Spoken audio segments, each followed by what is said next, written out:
F-117, stealth fighter, how this symbol of U.S. air power was shot down. Summary and key points. On March 27, 1999, Lieutenant Colonel Dale Zelko's F-117 Nighthawk, Something Wicked, was shot down over Serbia by Colonel Zoltan Dani's S-125M Neva missile system during Operation Allied Force. Despite its stealth, the aircraft was ambushed due to predictable flight patterns and innovative use of low-bandwidth radar. This incident underscored the challenges and vulnerabilities of stealth technology. Remarkably, Zelko and Danny later met and became friends, exemplifying reconciliation's power amidst past conflicts. How a Serbian missile commander downed a stealth F-117 Nighthawk at 8 p.m. on March 27, 1999, a bizarre-looking black-painted airplane cut through the night sky over Serbia. This particular F-117 Nighthawk, a subsonic attack plane that was the world's first operational stealth aircraft, flew by the call sign of Vega 31 and was named Something Wicked. Moments earlier, it had released its two pave-way laser-guided bombs on targets near the Yugoslav capital of Belgrade. Its pilot, Lieutenant Colonel Dale Zelko, was a veteran with experience in the 1991 Gulf War. A dozen Nighthawks had deployed to Aviano, Italy on February 21st to participate in Operation Allied Force, a NATO bombing campaign intended to pressure Belgrade into withdrawing its troops from the province of Kosovo after President Slobodan Milosevic initiated a brutal ethnic cleansing campaign seeking to expel the Kosovar Albanian population. The Yugoslav National Army, JNA, possessed a mix S-75 and S-125 surface-to-air missile systems dating back to the 1950s and 1960s, as well as more recent 2K-12 Cub Mobile SAMs and MiG-29 Fulcrum twin-engine fighters. Together, these posed a moderate threat to NATO warplanes, forcing them to fly at higher altitudes and be escorted by radar-jamming planes like the EA-6B Prowler. However, that evening, the Prowlers were grounded by bad weather. Something Wicked and her three flight mates were dispatched anyway because their faceted surfaces drastically reduced the range at which they could be detected by radar and shot at. Suddenly, Zelko spotted two bright dots blasting upwards through the clouds below, closing on him at 3.5 times the speed of sound. These were radar-guided V-601M missiles, fired from the quadruple launch rails of an S-125M Neva surface-to-air missile system. Boosted by a two-stage solid-fuel rocket motors, one of the 6-meter-long missiles zipped so close that it shook Vega 31 planes with its passage. The other detonated its 154-pound proximity-fused warhead, catching Zelko's jet in the blast that sprayed 4,500 metal fragments in the air.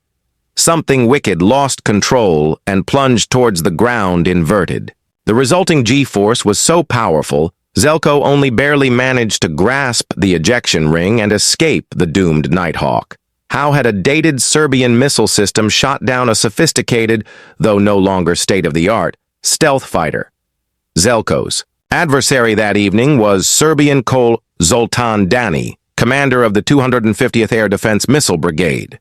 Dani was by all accounts a highly motivated commander who studied earlier Western air defense suppression tactics. He redeployed his Neva batteries frequently, in contrast to the static posture adopted by ill-fated Iraqi and Syrian missile defenses in the Middle East. He permitted his crews to activating their active targeting radars for no longer than 20 seconds, after which they were required to redeploy, even if they had not opened fire. The S-125M wasn't normally considered a mobile SAM system, but Zoltan had his unit drilled to redeploy the weapons in just 90 minutes, the standard. Time required is 150 minutes, a procedure facilitated by having the number of launchers in his battery. While his batteries shuttled from one site to another, Dani also set up dummy SAM sites and decoy targeting radars taken from old MiG fighters to divert NATO anti-radiation missiles. Thanks to the decoys and constant movement, Zoltan's unit didn't lose a single SAM battery despite the 23 HARM missiles shot at him by NATO warplanes. Danny had noticed that his battery's P-18 Spoon-Rest-D long-range surveillance radar was able to provide a rough track of Nighthawks within a 15-mile range when tuned down to the lowest possible bandwidth, so low, in fact, that NATO radar warning receivers were not calibrated to detect it. Danny initially claimed he had modified the P-18's hardware to achieve this, but later admitted this was a hoax. However, low-bandwidth radars are imprecise and cannot provide a weapons-grade lock. However, that the NATO mission planners had complacently scheduled the stealth bombers on predictable, routine flight patterns. Worse, the Serbs had managed to break into NATO communications and could overhear conversations between U.S. fighters, and the airborne radar planes directing them, allowing Danny to piece together an accurate picture of those routines. The missile commander decided to set an ambush for the stealth jets, deploying S-125M batteries with a good firing angle on the NATO jets as they flew back to Italy. The thing is, stealth jets can be detected by high-band targeting radars at short distances. However, that still requires sweeping the sky for targets, and in the process illuminating themselves to enemy radars. That not only gave adversaries a chance to direct stealth aircraft away from the threat, but invited a potential strike by a HARM anti-radiation missile. Therefore, Danny kept the battery's targeting radar inactive, but cued them towards the approximate position of the stealth aircraft reported by the P-18 radar. Obligingly, the battery's P-18 radar detected something wicked and 3 other F-117s, but when the high-band targeting radar activated for a 20-second burst, it couldn't acquire a target. Danny claims that he had been alerted by spies in Italy that the prowlers were grounded for that day, so he was willing to take greater risks and reactivated the targeting radar a second time rather than immediately relocating, still without result. Finally, on the third try, an S-125M battery locked onto something wicked when it was just 8 miles away. Danny claims the window of opportunity came when the F-117 opened its bomb bay doors to release weapons, causing its radar cross-section to briefly bloom. After bailing out, Zelko concealed himself in an irrigation ditch and only narrowly escaped.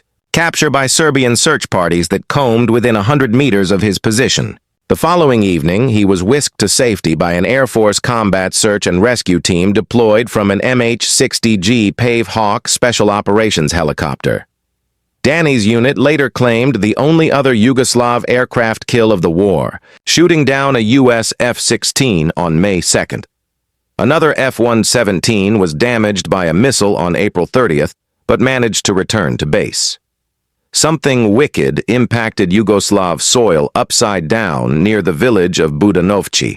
Parts of the wreckage can be seen today at the Serbian Museum of Aviation in Belgrade. Components were also flown to Russia and China and studied to inform their own stealth aircraft programs. Danny kept the plane's titanium engine outlet as a memento. The F-117 shootdown was an embarrassing, though fortunately non-fatal episode for the U.S. Air Force. It has been endlessly cited since as proof that supposedly radar-invisible stealth planes could easily be shot down by even dated Soviet-era SAM systems. The truth is more complicated. Zoltan's ploy of using low-bandwidth radars to track stealth aircraft from afar indeed remains a cornerstone of counter-stealth tactics today. Another is using infrared sensors, though these remain limited to around 30 to 60 miles in range. However, getting a platform with a high-bandwidth radar or heat-seeking weapons close enough to actually shoot at a stealth plane remains a major challenge. After all, the stealth jet could detect and simply avoid or shoot at an approaching threat. Danny benefited from having good intelligence of the F-117's flight path that allowed him to position a missile battery very close to Vega 31's avenue of approach. Furthermore, the Nighthawk was a 1970s-era design with a larger radar cross-section than the F-22 and F-35. These modern stealth jets furthermore come equipped with their own onboard radars and carry a greater diversity of weapons, making them more dealing with surface and air-based threats. The takeaway, ultimately, is that stealth aircraft are not truly invisible to detection, and that sufficiently cunning adversary may find ways to ambush or corner them. However, while Colonel Danny's leadership did exemplify many best practices of air defense warfare, his ambush of Vega 31 does not offer a cookie-cutter solution to combating stealth aircraft, particularly as both low observable airplanes and the SAM systems and fighters hunting them improve in capability. Zelko and Danny would later meet under friendlier circumstances in 2011. The Serbian missile commander had resumed his profession as a baker in his hometown of Skoranovac. The former adversaries recorded a documentary about their meeting and subsequent friendship. For all the considerable ingenuity it invests in high-tech warfare, humankind fortunately also has a remarkable capacity for reconciliation under the most unlikely circumstance.